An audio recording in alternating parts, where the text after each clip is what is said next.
Parlons peu, mais parlons bien, il y a 3 choses à respecter impérativement dans le monde des NFT. Et si vous ne respectez pas ne serait-ce qu'une seule de ces règles, forcément vous courez à la catastrophe. Bonjour à tous, je suis Monsieur Rabbit, j'espère que vous allez bien et bienvenue sur la première chaîne d'actu quotidienne qui parle de NFT et de blockchain. Aujourd'hui, vidéo particulière, vidéo assez courte, mais je me suis aperçu qu'il y a encore beaucoup trop de monde qui font des erreurs basiques, des erreurs, j'allais dire, entre guillemets, de débutants. Bien sûr, je ne vous jette pas la pierre, évidemment, on fait comme on peut, le monde est compliqué, le marché est compliqué, c'est bien market, je sais, mais au moins, essayons de nous préparer ensemble au prochain bull pour être prêts et éviter au maximum les erreurs. La première règle d'or, c'est tout simple en fait, c'est tout simplement vous connaître vous. Et oui, en fait, comment vous voulez savoir ce que vous voulez faire si vous-même, vous ne vous connaissez pas? Ça englobe pas mal de choses, notamment aussi votre capacité financière, votre capacité d'investissement. Évidemment, si vous n'avez pas d'argent à investir, vous allez vous concentrer sur tout ce qui est free mint, NFT gratuit, airdrop, ce genre de choses. Et à contrario, si vous avez une belle capacité d'investissement, peut-être que ce sera intéressant de focus des projets qui ont déjà fait leurs preuves et qui ne risquent pas, entre guillemets, de disparaître du jour au lendemain. Bien sûr, je précise, le monde des NFT, c'est une niche, c'est très manipulé, c'est très spéculatif, il y a beaucoup de risques, et dans tous les cas, que vous ayez de l'argent ou non, il faut investir que l'argent que vous êtes prêt à perdre, c'est la règle de base de tout investisseur. Par rapport à cette première règle, j'aimerais quand même compléter mon propos. C'est pas juste vous connaître en tant qu'investisseur, c'est également vous connaître vous en fait. Qu'est-ce que vous voulez faire dans ce marché? Est-ce que vous êtes un gamer et vous êtes intéressé par les NFT gaming? Est-ce que vous êtes un artiste? Est-ce que vous êtes un créateur de quelque chose? Est-ce que vous êtes plus sur le côté tech? Est-ce que vous êtes là que pour l'argent et faire du trading? Il faut vraiment savoir pourquoi vous allez dans ce marché. Parce qu'en fait, si vous voulez, les NFT c'est une technologie, ça concerne absolument tous les domaines du monde. Vraiment, hein, c'est très très vaste. Ça va des NFT qui ne sont même pas transférables à des NFT qui sont purement spéculatifs et qui peuvent faire des fois 100 du jour au lendemain ou des fois 0 et tout perdre. Vraiment, c'est un monde vraiment à part entière. Donc, avant toute chose, posez-vous la question de savoir pourquoi vous êtes là. Est-ce que c'est une simple curiosité? Est-ce que vous cherchez à faire de l'argent? Est-ce que vous cherchez à développer un projet, à trouver des communautés? Vraiment, posez-vous cette question. Pourquoi? Passons ensuite à la seconde règle d'or, mais avant, je vous prends juste 30 secondes de votre temps pour vous parler du partenaire de la chaîne. C'est grâce à ce genre de projets qui me font confiance que je peux continuer à faire ce que j'aime et à vous proposer des vidéos comme ça tous les jours gratuitement. Donc merci beaucoup du coup à Actu Finance.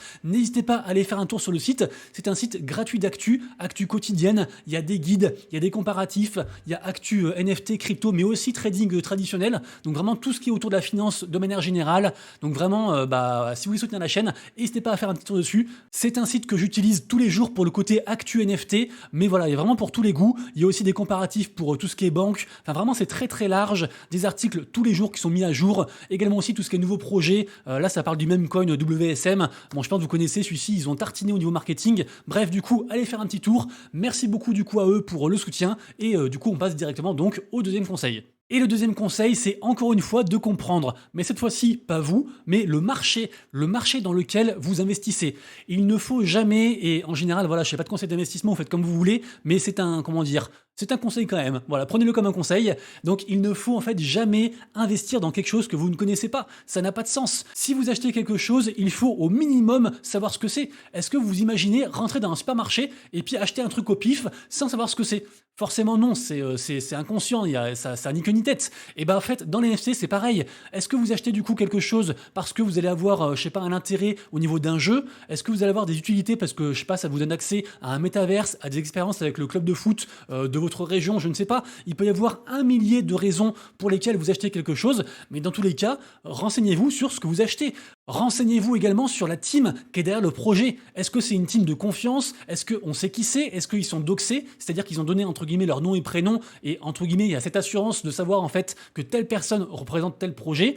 Est-ce que la commu porte vraiment le projet? Parce que je vous rappelle que le plus important dans une collection NFT, c'est la commu. Sans commu, sans client, sans consommateur entre guillemets, il se passe absolument rien.